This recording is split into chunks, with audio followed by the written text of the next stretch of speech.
बदकिस्मती की बात यह है कि जो ज़्यादातर लोग हुकूमत के साथ खड़े हो जाते हैं इस मामले पे, वो पॉलिटिक्स पे आ जाते हैं। हम संविधान की बात कर रहे हैं, आइन की बात कर रहे हैं, कानून की बात कर रहे हैं। हम कह रहे हैं कि वहाँ पे सियासत छोड़िए, पॉलिटिकली इसको आप हर अंदाज से जो है इसको बेचा जा सकता है, लेकिन जहाँ तक संविधान की बात है, हम कहते हैं इसमें आइन की खिलाफ वर्जी हुई है। ये आइन के खिलाफ सारा मामला हुआ है। सरकार का हलफनामा भी आया जिसमें कहा गया कि हालात बदल गए, बहुत सारे टूरिस्ट आए, लोगों को उनके हक मिले, तमाम बातें हुई। कौन सा हक मिला ना? कौन सा हक मिला हमें? मुझे बताइए ना, कौन सा हक मिला?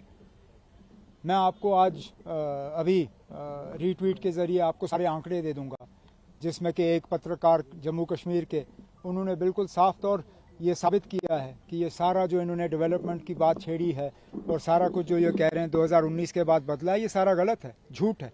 जम्मू कश्मीर में कुछ खास नहीं बदला। और जहाँ तक आप इन्फिल्ट्रेशन की बात करते हो, अगर वाकई ये बात सही है तो असेंबली इलेक्शन क्यों नहीं करा रहे हो?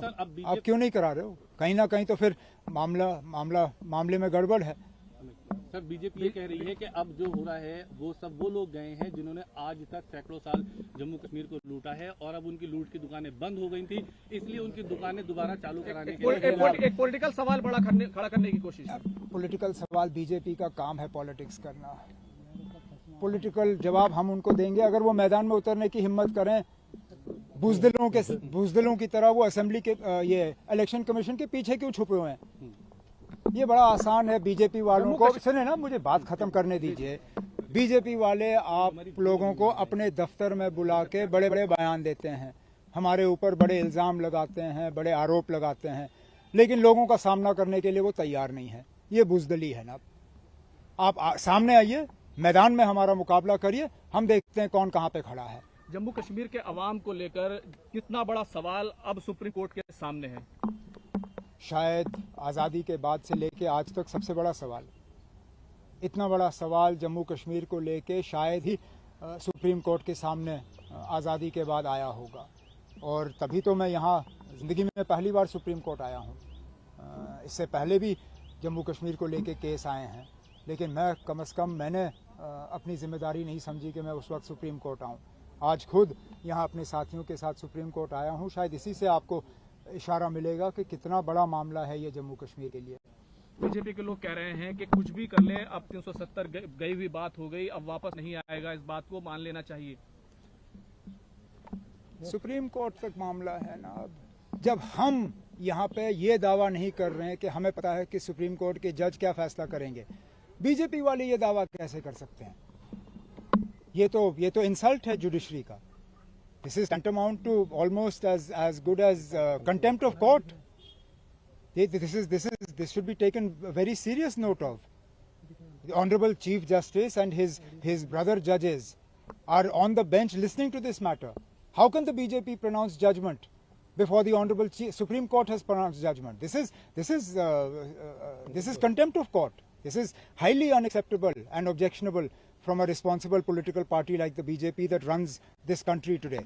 They should give the Supreme Court the chance to hear both sides. Let the Supreme Court give its judgment. जो Supreme Court का judgment होगा उसको कौन इनकार कर सकता है? पीडीपी सदर महबूबा मुफ्ती ने कहा सिर्फ जम्मू कश्मीर का सवाल नहीं है, मणिपुर से लेकर दूसरी रियासतों में तमाम चीजें हो रही हैं, अब देश को बचाने का सवाल है, इस तरह की बात कर रही है। क्या ये जम्मू कश्मीर का सवाल नहीं है? मैं जम्मू कश्मीर की बात यहाँ करने आया हूँ।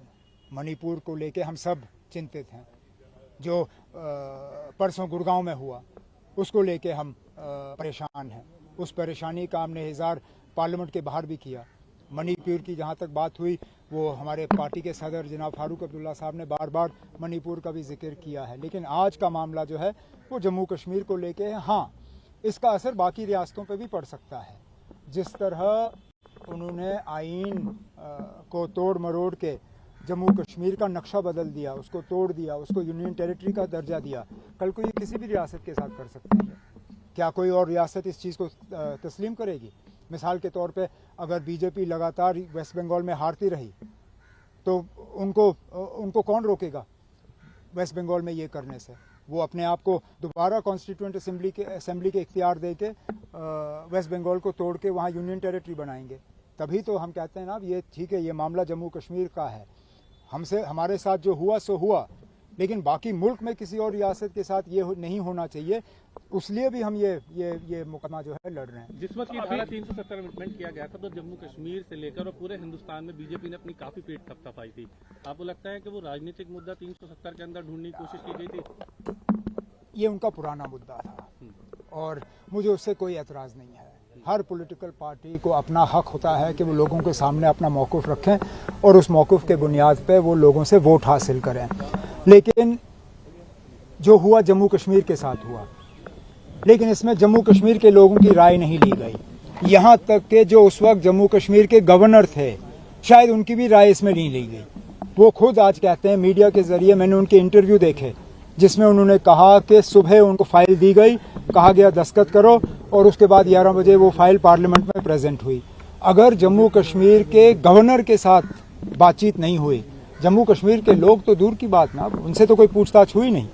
अभी कपिल सिब्बल साहब आपकी तरफ से अपनी दलाइल रख रहे हैं, उसके बाद सरकार की तरफ से भी दलाइल रखे जाएंगे। इस दरमियान में पार्लियामेंट भी चल रही है, आप सरकार से कुछ कहना चाहेंगे? कुछ नहीं ना, इस सरकार से कुछ कहना फजूल है। ये सरकार सुने तब ना। इन्होंने किस इशू पे सुना है? किसी इशू पे ये लोग सुनने के लिए तैयार नहीं है। सुनाते हैं, सुनाते बहुत हैं, सुनते कम हैं। हमें वैसी हुकूमत चाहिए थी जो कम से कम बोलने के साथ साथ सुनने का भी काम करें, लेकिन इन लोगों को सुनने की इतनी आदत है नहीं। मुझे अक्सर कहा गया था और बचपन में सिखाया गया था कि मुझे कहने के अलावा सुनने की भी ताकत रखनी चाहिए। मेरा मशवरा इस हुकूमत को भी यही होगा, जितना वो बोलते हैं अगर उतना ही वो सुनने का काम करें तो मुल्क की हालत बहुत ज़्यादा बेहतर हो जाएगी। बस।